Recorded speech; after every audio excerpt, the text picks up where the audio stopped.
The first emperor after Charlemagne of the fading Carolingian Empire was Otto I, or Otto the Great of Saxony. He was crowned by Pope John VIII as the first Holy Roman Emperor in 962. He led a successful realm and transformed the Holy Roman Empire into a hegemonic state that would have reintroduced imperial unity to Europe if not for ongoing conflicts with the papacy. During his rule, Otto signed the Privilegium Ottonianum, a document that granted the emperor authority to approve the election of religious officials, a practice also known as lay investiture. Capacity of the papacy to weaken the state became apparent during the investiture contest.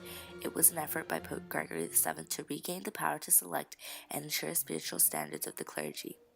When Emperor Henry IV challenged the Pope's policy, Gregory excommunicated with him and released the loyalty of his subjects. In the absence of an effective power, regional monarchies emerged throughout Europe, with strength seen in Norman England and Capetaine France, the descendants of the first king Hugh Capet. Aristocratic society during this time embraced and emphasized courtly behavior and chivalry, high ethical standards, and refined manners. The women of this class found these codes much to their liking and spread their values through the poems and songs of the troubadours, a class of traveling poets enthusiastically patronized by aristocratic women. Eleanor of Aquitaine, a liberal supporter of the troubadours, was one of the most celebrated women of her day. She used her influence to encourage the cultivation and refinement of good manners and romantic love. As regional states prospered, medieval Europe experienced dramatic economic growth. Advanced agricultural techniques and practices such as the watermill and the plow increased expanses of arable land, enhancing agricultural surpluses and in turn facilitating trade. These advances enabled European society to support large, organized populations. Using their superior naval ships and navigation skills, the Vikings created a lucrative trade network known as the Hanseatic League. As seen here, their trade routes extended from London to Novgorod in Russia, following through the North and Baltic Sea regions.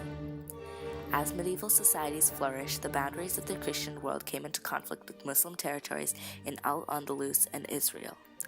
Following Muslim invasion and conquest in the early 8th century, the Caliphate of Cordoba ruled much of the Iberian Peninsula. Only small Christian states resisted Muslim advances in Catalonia to the northeast and the Kingdom of Leon to the northwest. The Reconquista began from these two footholds in 1060 CE and was finally completed by 1492 with the surrender of Granada. Following the success of the first attempts of reconquest in Spain, Pope Urban coveted footholdings in the Holy Land of Jerusalem. Fought on religious grounds, this series of many wars was known as the Crusades.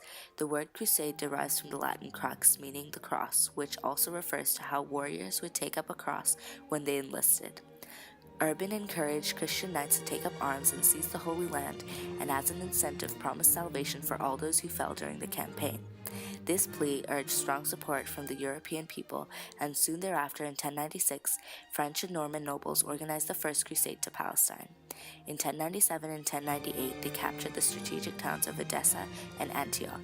Finally, on the 15th of July, 1099, the Muslims and Jews of Jerusalem who fought relentlessly to protect the city eventually fell to the Crusaders, who went on to massacre their civilians and places of worship. The later Crusades were mostly failures, and the Roman Catholic movement was concluded with the brutal conquest of Constantinople during the Fourth Crusade in 1204. Here they established a Roman Catholic regime which lasted until 1261. However, this ransacking left the Byzantine Empire increasingly debilitated and highly susceptible to the powerful and agitated Ottomans. Under Saladin, they regained control of Jerusalem, and under Mehmed II in 1453, they toppled the Byzantine Empire and renamed the precious city of Constantinople to its modern name, Istanbul. Despite the few years of unrest during the Crusades, this time period facilitated volumes of cultural knowledge to be transferred freely throughout the Eastern Hemisphere, benefiting the socio-economic front of most civilizations. This large-scale transfer of ideas acquainted Europeans with Islamic science, astronomy, and Indo-Arabic numerals. During the Crusades, the European market also developed a taste and demand for exotic luxury items and agricultural products, namely granulated sugar, coffee, and dates. This growing market thus forged an increased trade and market economy as a result. The Middle Ages, an awakening of European society, the rebuilding of fading empires, and the time period shaping the future of modern society.